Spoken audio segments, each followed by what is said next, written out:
Olá, gente! Hoje eu estou aqui para nós estudarmos o capítulo 14 de Ezequiel, que fala do castigo dos idólatras. Começa assim: Então vieram ter comigo alguns dos anciões de Israel e se assentaram diante de mim.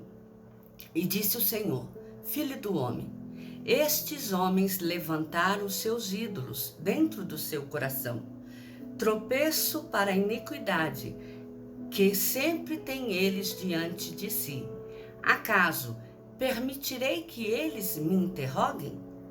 Portanto, diga-os: assim diz o Senhor: qualquer homem da casa de Israel que levantar os seus ídolos dentro do seu coração e tem tal tropeço para a sua iniquidade, e vier ao profeta, eu, o Senhor, vindo-lhe, responderei segundo a multidão dos seus ídolos, para apanhar a casa de Israel no seu próprio coração, porquanto todos se apartaram de mim, mas seguiram aos seus ídolos.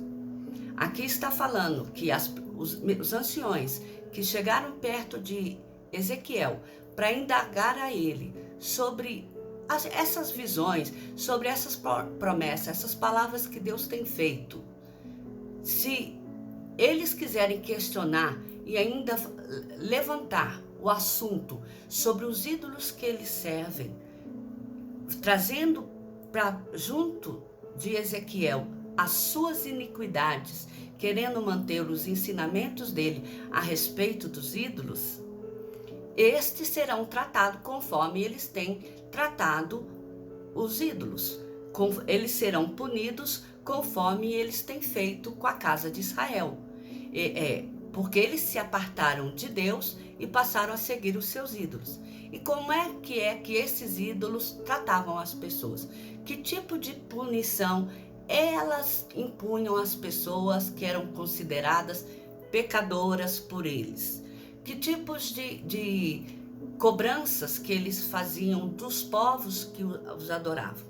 É isso que ficou claro, que do jeito que o Deus, esses ídolos que eles estavam adorando, requeria que eles fossem adorados, as leis que eles impunham que fossem seguidas, os estatutos deles, eles seriam julgados também conforme aquele estatuto. Mas lembrando que além daqueles estatutos, estaria o peso da mão do Senhor. Portanto, dize a casa de Israel: convertei-vos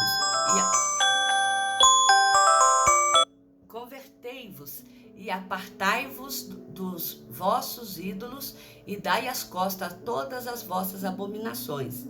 Porque qualquer homem da casa de Israel ou dos estrangeiros que moram em Israel, que se alienar de mim e levantar os seus ídolos dentro do seu coração, tendo tal tropeço para a iniquidade, e vier ao profeta para me consultar por meio dele, a esse eu, o Senhor, responderei por mim mesmo.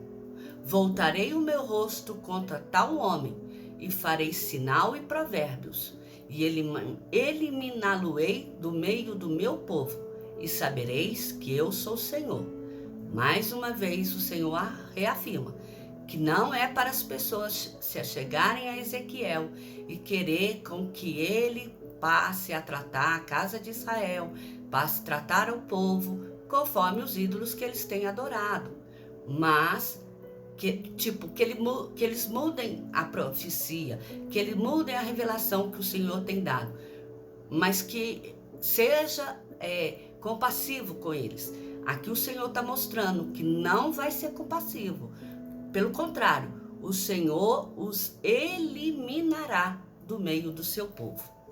Se o profeta for enganado e falar alguma coisa, fui eu, o Senhor, que enganei esse profeta. Estenderei a mão contra ele e o eliminarei do meio do meu povo de Israel. Ambos levarão sobre si a sua iniquidade. A iniquidade daquele que consulta será como a do profeta, para que a casa de Israel não se desvie mais de mim, nem mais se contamine com todas as suas transgressões. Então, diz o Senhor Deus, eles serão o meu povo e eu serei o seu Deus. Quer dizer, não adianta nem procurar outros profetas para lhes dar palavra. Porque se eles procurarem outros profetas, o Senhor vai dar mensagem enganosa a eles por intermédio desse outro profeta. E os dois, eles serão punidos pela mão do Senhor. E o capítulo vem falar sobre a justiça dos castigos de Deus. Disse o Senhor, filho do homem, quando uma terra pecar contra mim, cometendo graves transgressões, estenderei a mão contra ela e tornarei instável o sustento de pão e enviarei contra ela fome e eliminarei dela homens e animais, ainda que estivesse no meio dela Noé, Daniel e Jó. Eles, pela sua justiça, salvariam apenas a sua própria vida. Noé, Daniel e Jó são conhecidos como as pessoas que tiveram relacionamentos mais íntimos com Deus.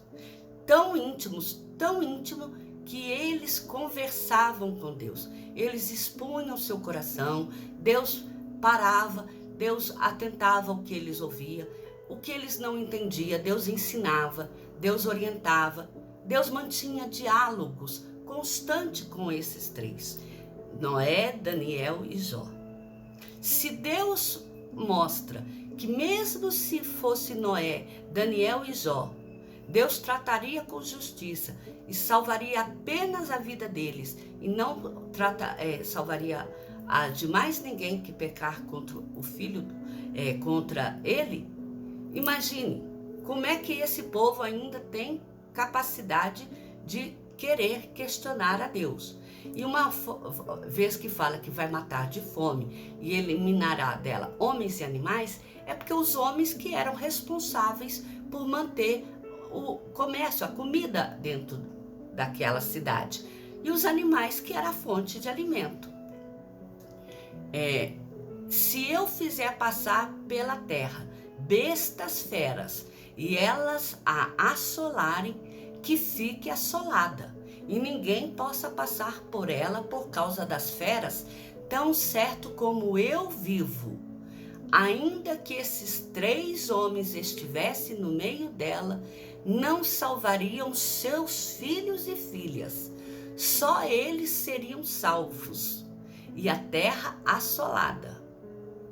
Ou se eu fizer vir e passar a espada sobre essa terra e eliminar dela homens e animais, tão certo como eu vivo, diz o Senhor, ainda que esses 3 homens estivessem no meio dela, não salvaria seus filhos e filhas, só seriam eles salvos. Ou se eu enviar peste sobre essa terra e derramar o meu furor com sangue, para eliminar dela homens e animais, tão certo como eu vivo, ainda que Noé, Daniel e Jó estivessem no meio delas, não salvaria nem a seus filhos e filha. Pela sua justiça, salvaria apenas a sua própria vida. O Senhor mostrou que não há a hipótese alguma, a mínima chance possível de ninguém ser salvo, se não for por temor a Deus, se não for as pessoas que manterem relacionamento íntimo com Ele, pessoas que se dedicam a prestar louvores e honra somente a Ele. Porque o Senhor não aceita dividir a sua glória com ninguém. Inclusive, pode ser os parentes mais chegados, que são os filhos, nem estes serão poupados. É isso que Deus está mostrando. Porque assim diz o Senhor, quanto mais eu farei, se eu enviar os meus 4 maus juízos, a espada, a fome, as bestas feras e a peste contra Jerusalém, para eliminar delas homens e animais? Quer dizer, se por amor a Noé, Daniel e Jó, que me amavam de todo o coração, e eu não poupei os seus. Imagine se eu mandar esses 4 juízos. Aí, por causa da iniquidade, o povo menos ainda vai ser salvo. Não vou me compadecer dele de jeito nenhum. Tamanha a iniquidade do povo.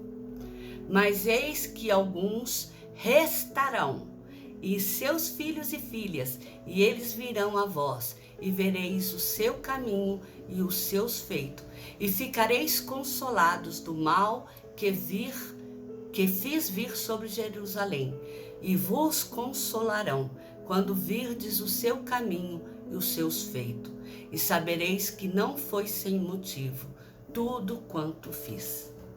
Significa que, embora sejam poucos, alguns se manterão fiéis.